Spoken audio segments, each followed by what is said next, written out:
Prime Minister says he's leading the NHS out of the dark ages as he reveals new reforms to the NHS app, which he says is resulting in up to 1.5 million fewer appointments being missed since the government came to power last July. However, The Times is reporting this morning that the independent pay review body, representing more than 1 million NHS workers, is now calling for a pay rise of around 3% for nurses, which is higher than the 2.8% increase the government budgeted for.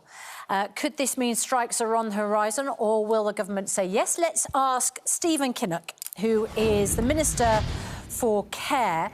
Very good morning to you. Look, let's start with the NHS app, because that's what you want to talk about this morning. I didn't even know, I have to admit, that my app still operated. So I updated it today, was interested to see. It's got a lot of my health information on, repeat prescriptions, etc. Just remind people, because I think people might associate it with COVID and the pandemic, how they can use their app in order to help the NHS and themselves. Well, thank you. Yes, good morning. And we are really pleased that we've now managed to get the number of NHS trusts that are connected to the app up to 87%. So getting to our target of 85% in the elective reform plan. And it's an incredibly important piece of kit, because what it enables you to do is sort out repeat prescriptions, as you say.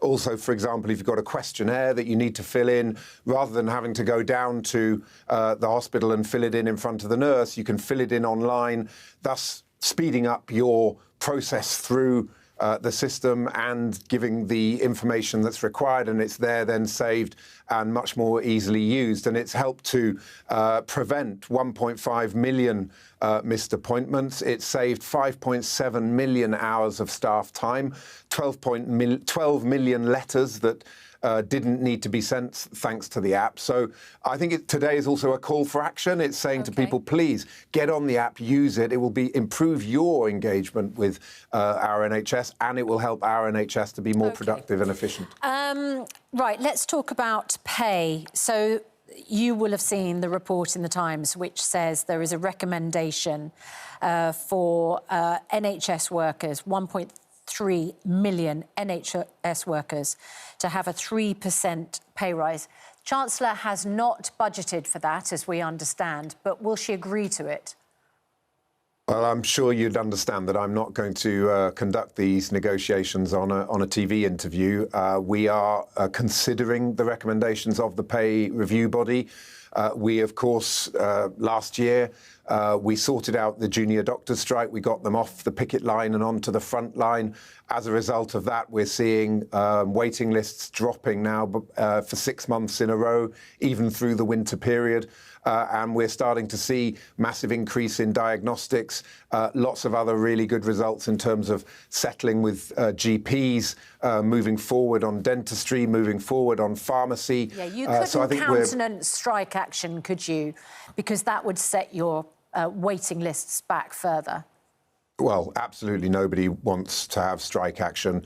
And I would, of course, urge all of our colleagues in the trade unions to, of course, be at the table, to engage with us constructively, but to also recognise that this is a government that's all about putting more money into the pockets of working people. Look what we've done with the national living wage, interest rates falling 3 times in a row, sorting out the deal with junior doctors. We are absolutely about putting more money in the pockets of working people, but we, of course, have to do that within our fiscal constraints. Of course. Can I ask you about your responsibility as Care Minister in charge of policy for care homes across the country?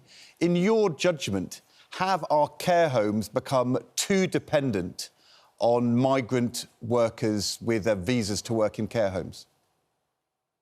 Migrant workers play an incredibly important part in our public services, Ed, but it is absolutely right that we need to create more opportunities for our homegrown domestic workforce, not least because we've got 130,000 vacancies in the care sector. And that's why we're bringing forward groundbreaking legislation for a fair pay agreement. We're going to have a negotiating body that actually makes care a really attractive profession to work in terms of remuneration. So that's work that is in progress. But the answer to your question is yes, we need to maximise opportunities for our domestic workforce. The problem is the care sector, care workers, care homes say you've kicked into the long grass the Casey review of funding for care. It's not going to happen for 2-3 years, the final report. The Telegraph says you're going to restrict visas for people working in care homes.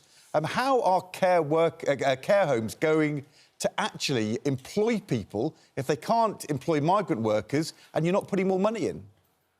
Well, Baroness Casey is starting her work this month, and she's going to be reporting next year on exactly what we can do within... Interim report. Her actual report's not happening for 3 years. Well, the interim report will be looking at how we can really improve the position for the care sector right now within, of course, the current financial envelope. New money next year. That's really good news. I mean, I think that's an announcement. I didn't realise that. New money next year from the interim report.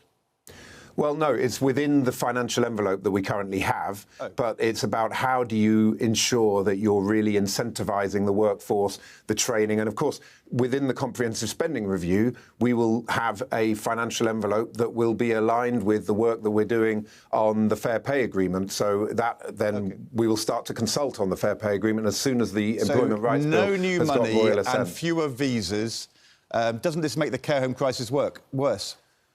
Well, look, we've inherited a system that's in crisis and we've got to dig ourselves out of this hole. It's not going to be something that we can do rapidly, but we have got to work as rapidly as we can to ensure that we can deliver a care system that works, because, of course, it's affecting the National Health Service as well. We've got a large amount of delayed discharge.